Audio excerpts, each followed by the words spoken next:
Je suis Brice Harding Afunitode Davo, je suis le directeur financier de UBA Côte d'Ivoire depuis maintenant 7 ans. Je suis arrivé à UBA Côte d'Ivoire en 2009, 2 janvier 2009, et depuis je fais mes armes. Ma carrière bancaire, je l'ai commencé à Ecobank, environ en 2001-2002. Ensuite, je suis passé à la Banque Atlantique en 2005 et j'ai rejoint UBA en 2009. Il faut dire que c'était une carrière passionnante, pas toujours en ligne droite, mais c'est une carrière passionnante. Et je rends grâce à Dieu pour cela.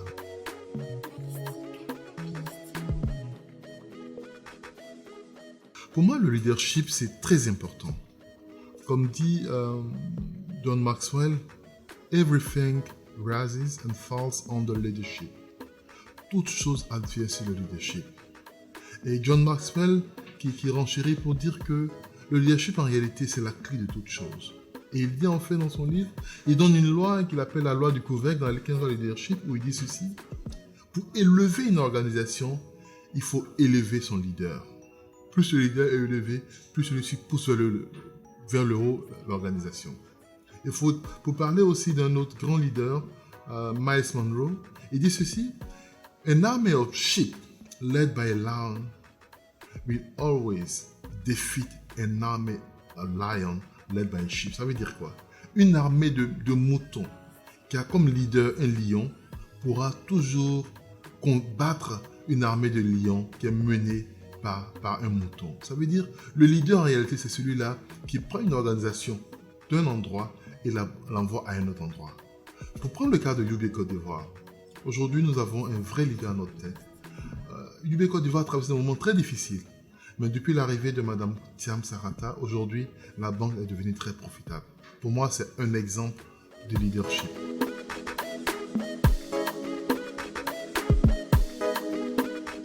Je suis aujourd'hui DAF de UBA, c'est vrai. Comment j'ai pu arriver? Faut dire que ça n'a pas toujours été un chemin linéaire. Je suis rentré à la banque comme contrôleur interne, ensuite auditeur interne senior. Et enfin, j'ai rejoint la finance organisation où je suis directeur financier. Comment j'ai pu y arriver? C'est d'abord à force de travail. Je dirais 50% de travail et 50% la grâce de Dieu. Parce que le travail, on ne triche pas, on ne peut pas tricher avec le travail. Vous aurez pu être diplômé, vous pouvez être diplômé et tout ça, mais vous devez travailler. Vous devez, comme on dit, faut gratter. Faut gratter, il faut travailler. Et le travail, comme on dit, il paye toujours. Et les 50%, c'est la grâce de Dieu parce que vous pouvez travailler durement aussi et ne pas être reconnu à votre juste valeur et ne pas rétribuer à l'institution comme il se doit. Beaucoup de personnes travaillent mais n'ont pas la chance. Et c'est ce que j'appelle la grâce. C'est pouvoir rencontrer des personnes qui reconnaissent votre travail, qui le valorisent, qui vous font confiance et qui vous mettent à la lumière.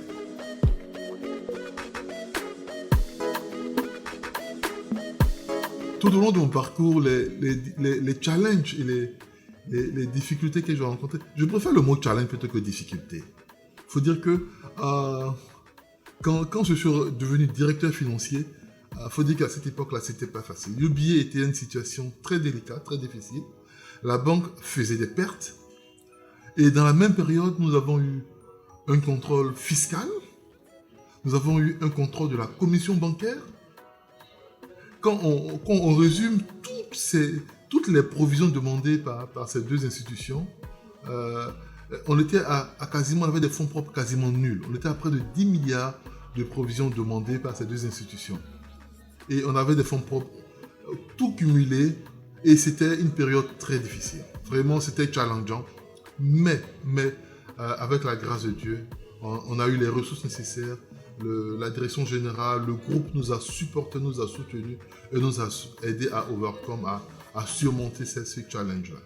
Il faut dire aussi que c'est pas toujours facile parce que vous rencontrez des difficultés, vous rencontrez des challenges dans votre vie de tous les jours, directeur financier.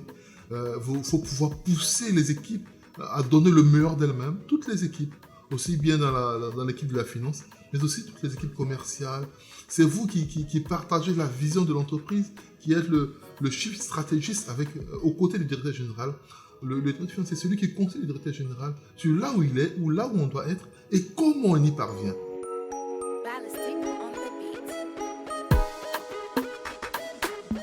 Il faut dire que c'est pas toujours facile. On n'est pas toujours compris, parce que nous sommes ceux-là qui mettons la pression pour que nos collègues délivrent les chiffres.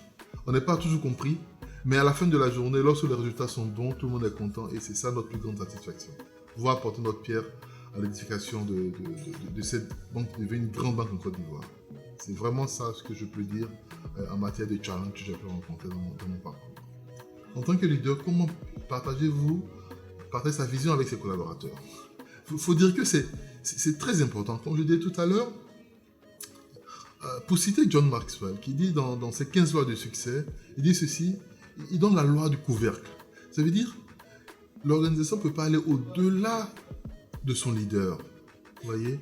Et le leader, c'est celui-là qui prend une équipe et qui a une vision et qui amène l'équipe à adhérer à cette vision et à se bouger, à atteindre les objectifs. Comment partager? Pour moi, la meilleure marque du leadership, c'est de pouvoir créer d'autres leaders. Le critère de leadership, c'est quelqu'un qui ne crée pas d'autres leaders après lui, qui, si après qu'il ne soit plus là, il n'y a pas d'autres leaders, pour moi, c'est un échec. Donc pour moi, la vraie marque du leader, c'est de premier temps, c'est de créer d'autres leaders, de sorte que même quand vous n'êtes pas là, l'institution continue et va à un niveau beaucoup plus élevé. Et l'autre chose aussi, c'est de pouvoir faire comprendre à l'équipe que nous lidons qu'on ne vit pas forcément pour nous, on vit aussi pour les autres, mais il faut qu'on puisse laisser un héritage à ceux qui viendront après nous. Les Anglais parlent de legacy, pouvoir laisser un héritage. Et pour moi, c'est ça aussi le leadership. Donc, c'est deux choses. L'équipe, c'est d'abord donner la claire vision de là où on s'en va, l'équipe s'en va. Et deuxièmement, émuler, créer d'autres leaders après nous. Et enfin, pouvoir laisser un héritage après notre passage. Pour moi, c'est vraiment les éléments que je peux dire comme éléments motivants en matière de leadership. Mais en mot de fin, c'est d'abord dire merci. Merci d'abord à mon DG, Madame Thiam Sarata, qui, en dépit des difficultés que la banque a pu rencontrer, a su insuffler cette note de leadership. Aujourd'hui, on voit UB comme une grande banque, mais il faut dire qu'elle y est pour beaucoup. C'est une dame qui travaille sans heure, qui travaille beaucoup, qui nous insuffle ça. Même quand on commence à baisser les bras, elle nous dit de regarder, de lever la tête et de regarder l'objectif qu'on s'est fixé. On doit devenir banque systémique en Côte d'Ivoire. Et c'est ça notre objectif. Et on travaille tous d'arrache pour ça. Et elle, la première, nous insuffle ça, nous donne le courage, nous donne le partage de la vision. Et c'est vraiment dire merci aussi à tous mes collègues directeurs de l'UBA qui sans ménage vraiment donnent le meilleur d'eux-mêmes. Et merci aussi à tous les staffs de l'UBA parce que c'est pas toujours facile. Souvent en tant que directeur financier, je me sens obligé de refuser certaines dépenses, de dire non à certaines choses. C'est pas tant par méchanceté, mais c'est parce qu'on a un objectif commun. Et Dieu merci, tout le monde comprend l'objectif. Et par la grâce de Dieu, l'UBA deviendra une banque systémique en Côte d'Ivoire.